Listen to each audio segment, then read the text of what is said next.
There we go. Can you hear Hey, me? what's up, man? How are you? Hi, what's up? Can you hear me? I can hear you just fine. Yeah. Okay, cool. Right on. Sorry about that. Sorry about changing the time on you. No, you're good, man. I wake up at 3:30 in the morning, so you're putting me that much closer to a nap. So I appreciate just jumping on a few minutes early is cool by me. So Yeah, I wake up at like 6:30 in the morning, so people don't know that about me. I wake up super early, go to bed early. well, I was gonna say, I mean, you think about your schedule and you think about what you do for a living. People probably assume that you're a night owl and you're staying up late playing video games. You're working on music because I know that's how a lot of guys are, and you may still do that. But waking up at 6:30, yeah, that probably would surprise some people. Yeah, I go to bed at 10. I'll sleep by 10 o'clock. Yeah, I think that would be pretty shocking to some people to find out that Ronnie Radke's going like bedtime at 9:30. Yeah. Well, I appreciate you taking some time to catch up, man. We're excited to have you guys in Bay City. Just announced this show. You're coming with Papa Roach, Bad Wolves, Hollywood Undead.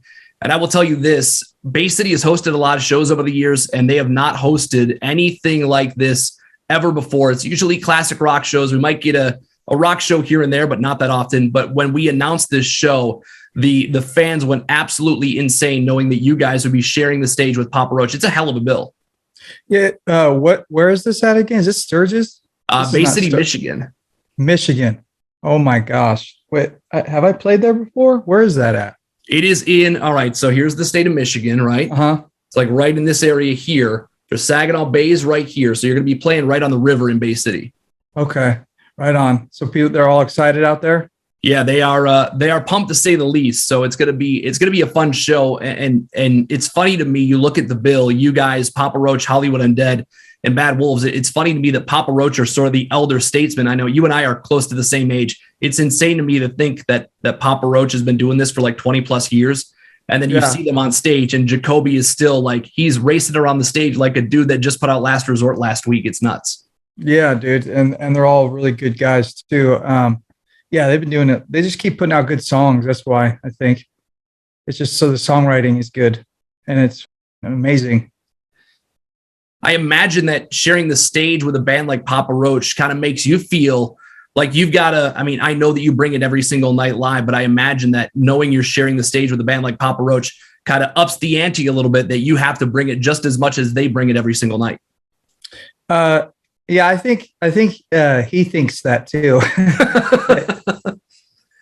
He's great. He's someone told me that worked with him said that I remind of a younger Jacoby, and I'm like, how so? He's like, just your energy and your stage, presence. And the crazy thing is I never listened to Papa Roach, or I wasn't into them when I was young, because I don't like cockroaches. So like, I'm serious. So I was afraid of listening to the album for some reason. I was so young, So the cover of the album, I think, had a cockroach on it. And I was like, right. I was younger, so I was like, nah, I can't. I got into them later in my career, honestly, when they put out their what's that? The one before this album? Yeah, they had there's Crooked Teeth. I think it's that one. Yeah, an Ego Trip just came out a few weeks ago. Yeah, I learned to appreciate it a lot more as I got older. I was like, this is really good. It's timeless. Yeah, and I think, people always ask me when it comes to live shows, what bands would I always recommend when it comes to a live show?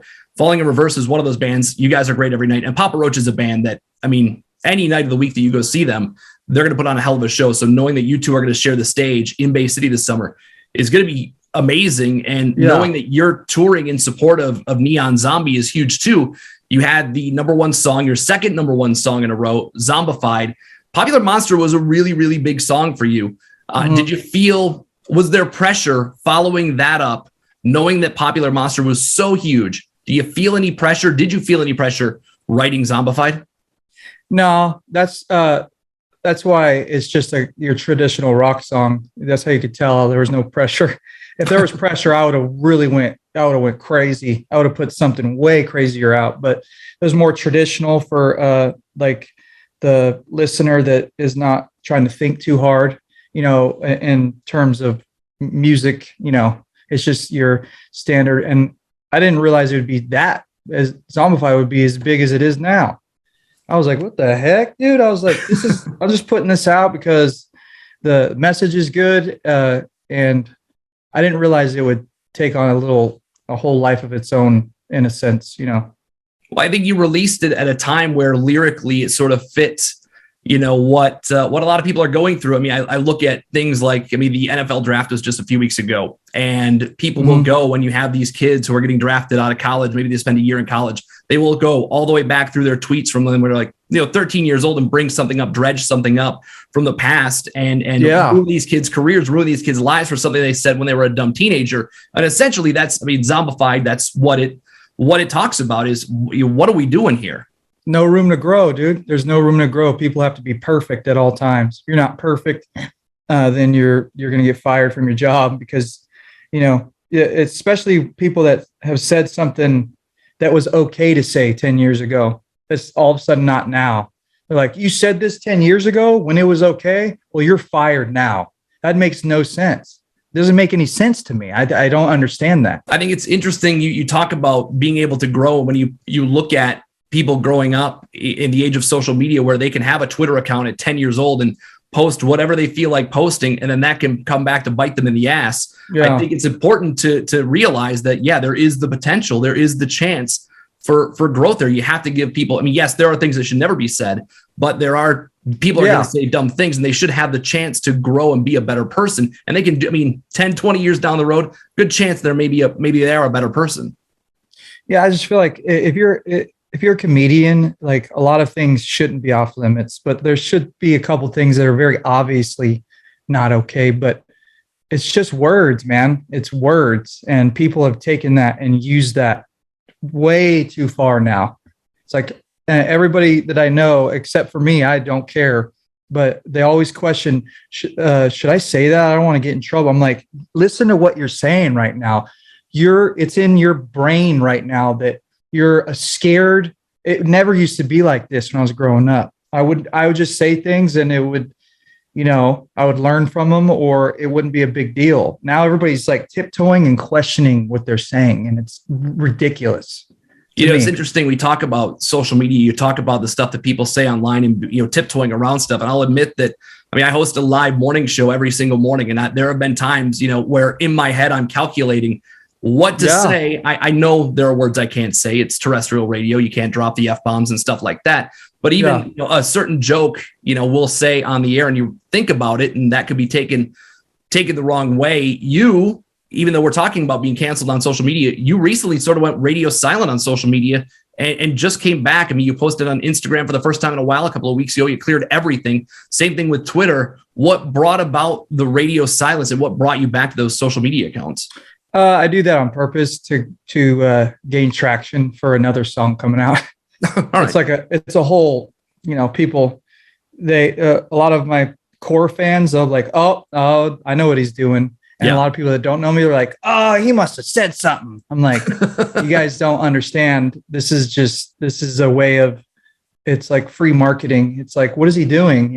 And I'm just putting out a new song. So it gets people talking because now they wonder what's Ronnie up to, what's he got going on, and then you're just, oh yeah, by the way, here's another new song. It's crazy. Coming. I got people DMing me and like, are you okay? It's like, have we gotten to a point to where if somebody doesn't post or deletes their post, that means something bad happened to them? It's like that we're just so wrapped in social media.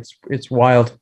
Yeah. And I think about, on a much grander scale than what I deal with here at a radio station, when we get the negative comments, we have to deal with the comments. And I made the mistake of reading the comments. I can imagine what sort of vitriol is spewed on the Ronnie Radke social media accounts when you post, you come back from being away for a little bit. When you post something, how do you not sit back and just go through some of this nonsense? And do you even bother with the comments? Do you deal with these idiots? I used to. I don't pay attention. I don't have it on my phone, so I don't see it as much. But I don't get as much. I don't see it as much anymore. It used to be a lot, but I don't see it as much anymore. I just don't care.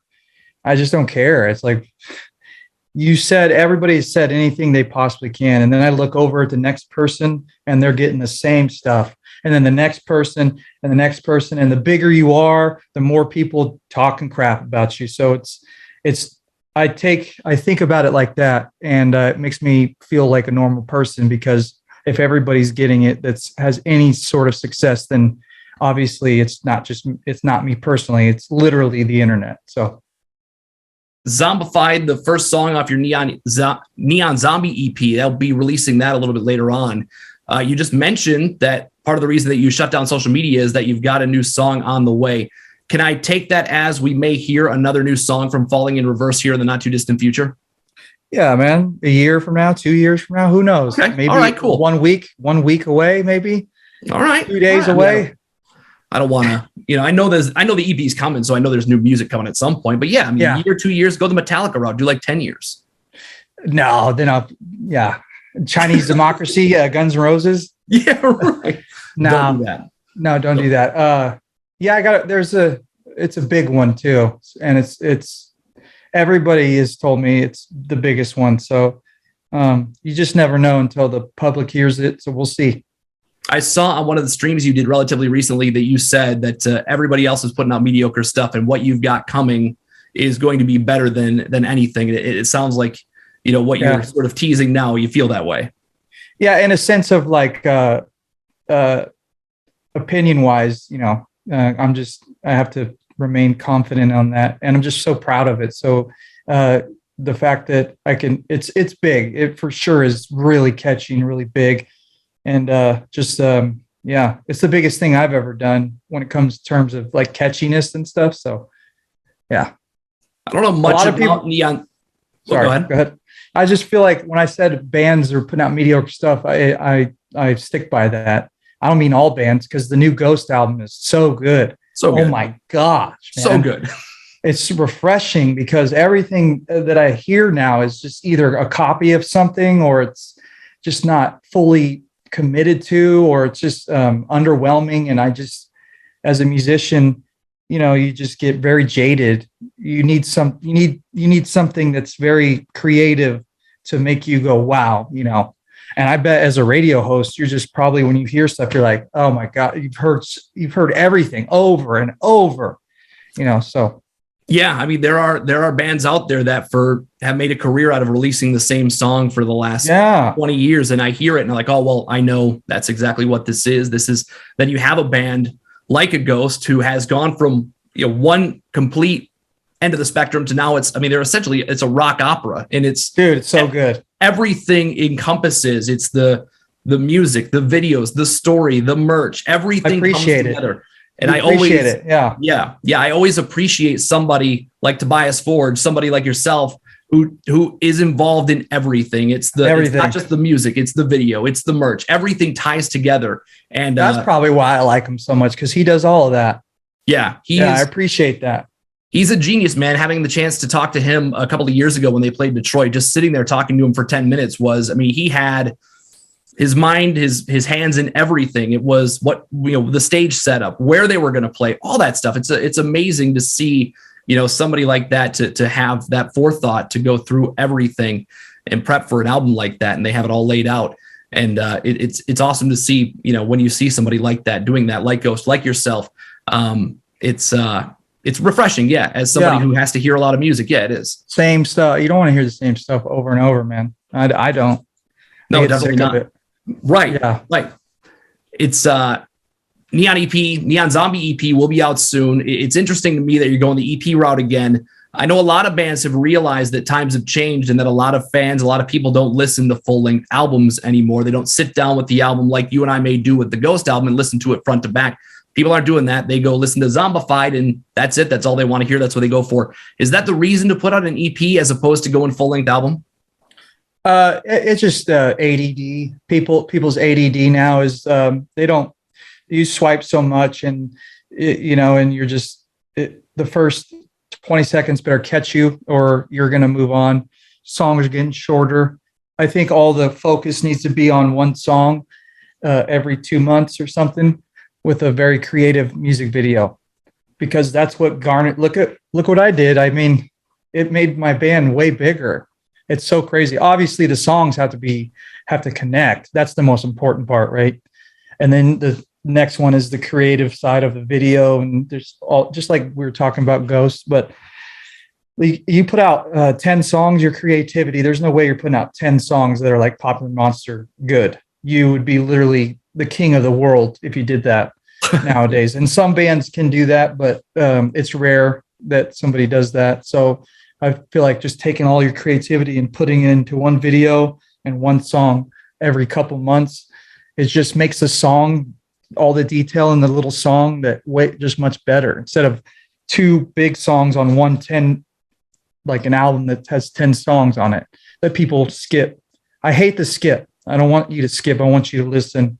So speaking of videos, how awesome was it to make basically I mean, the Zombified video looks like a zombie movie, first and foremost. Looks like a video game, almost like Resident Evil, but you've got some GTA in there. It's like you got to do everything you could ever possibly want in one music video.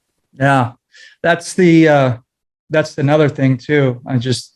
My label believes in me because I've been on the label for 16 years and they believe in me still. So they fund it. You know, I told them, I was like, if you're not going to fund this, then I'll just pay for it myself. And they're like, no, we don't want you to do that. So, you know, so they back me up, and that's rare with labels. I'm very grateful to be on the label I am. So prepping this Neon Zombie EP, you've got the Zombified videos out, you got shows coming up. You're also prepping to release a brand new book. I Can Explain will be released coming up here in July. And writing a book is a massive undertaking. When did you start batting around the idea of putting pen to paper and writing a book about all these stories, all these things you've done in your life? It was like 5 years ago. I didn't realize how long it takes for a book to be made. And it's more than I thought. So it's been in the making for like 5 years. Cause I've had a crazy life, you know, more than the normal person, you know? So yeah, we just put it together and kept adding to it, and now it's finally done. Did the pandemic and not touring for that period of time, did they give you the opportunity to focus on that? Yeah, that too. And the writer was help, like, you know, I had to make sure it was written correctly and all that stuff. So we were going back and forth during that time. Yeah. What's the goal of the book? Is it to tell some stories that you've never told before? Is it to clear up stories that are out there that people have misconstrued over the years? You know, they hear one side of the story, they don't hear the other side of the story. What is it that you hope to accomplish with I Can Explain? The core fans, a little personal, like more personal for them. You know, the people that stuck by me for so long, you know, it's for them most importantly, because, you know, when I was younger, like getting a book with like pictures in it of my favorite artists was so awesome. You know, as a huge fan of a band or a rapper or anything, getting that book that's like, you know, that's really nice on the outside and it's got a signature on it and it's got stuff that I never knew about it. It's just a really cool thing. It's a thing that you keep, you know, you put on your coffee table here, you know what I mean? So I've always appreciated working in radio. You hear some stories, not all of them. So getting like Dave Grohl putting out a book was huge. Getting to read some of those stories. Flea putting out a book about his early life was huge. It's fun to hear those stories that you've never heard before. And I'm sure your book has those. And I'm sure that the life you've lived, you probably have enough material for a second book too, I assume. Yeah, that's what my manager was saying. Just add on to it. Yeah, there's a lot for sure. No doubt. Yeah, I can imagine. So new music, you got a book, you got shows. With all that stuff going on, how do you find time to keep streaming, keep connected with your fans? How do you find that extra time to do all this other stuff that you've got going on? It's easier than you think, but obviously the most important thing is the songs for sure. I spend so long on songs, man. The shortest song I made was Zombified, and it took me 3 months to make that. And this new one has taken me 7 months to make it, to make sure it's like super catchy. It just needs to be so catchy. I can't explain to you how important that is. I'm sure you understand as a radio person. You know, I mean, that's what songs go to number one for, is how catchy they are, you know. And I just literally spend as long as I can. I've recreated the chorus 8 times, you know, make sure everything is the way it's supposed to be, you know. It would be quicker if, you know, how big bands, they have like multiple writers come in, like labels will pay for like 5 writers and then the song will be done quicker, you know, but it's just me writing it. So, and I have a little bit of help, with writing, but mostly production, my friend Tyler, but nobody else writes the music. So it takes a little longer. I just want to make sure it's, like the catchiest as it can be, I appreciate you mentioning, radio and going to number one at radio, because I watched one of your streams where you talked about and you explained to people how important it is for a song to go to number one at radio. It can go to number one at streams, and that's awesome.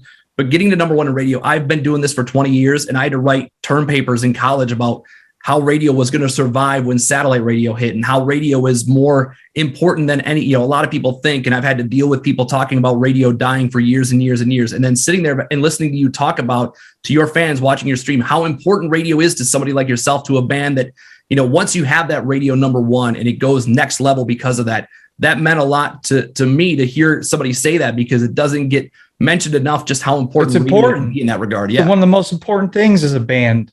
You go to the next level, and then after that level, you write another one that goes number one, and then now you're almost a household name to everybody that's listening, because there's a lot of people listening, more people that are listening. The everyday man that doesn't get on the internet, goes to work, is listening to the radio. Person that doesn't care about your background, or like who doesn't even want to know, that just drives and only knows one or two songs. So it's so important, so.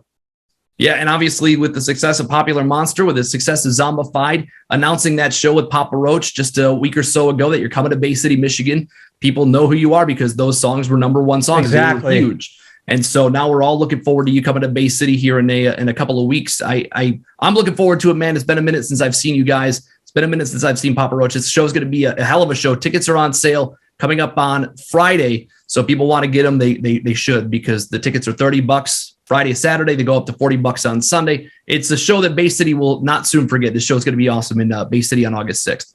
Right on. I'm excited. I'm excited too, man. Thank you for taking some time. I appreciate you doing this, and we'll see each other here in a couple of months. Yeah, man. I'll see you soon.